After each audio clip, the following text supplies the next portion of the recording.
juan për lirin, për kombin. Është thënë se që nga koha e Skënderbeut për në mbrojtje të Atë-Dheut, vajzat dhe gratë shqiptare ishin krah i çështjes kombëtare. Kjo traditë duhet të kujtohet dhe të kultivohet, të nderuara motra dhe vëllezër. Në emër të familjes Jashari, edhe njëherë ju falenderoj për pjesëmarrjen, duke ju uruar gëzime në jetën familjare dhe kombëtare. Ju faleminderit.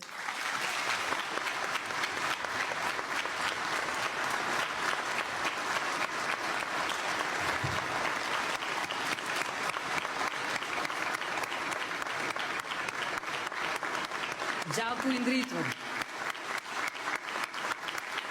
Trashëgimtar brillant, gratë mrekullueshme që vinë nga familja, dhe jo vetëm këta burra që po i shohin brasnesh. Nderime dhe respekt.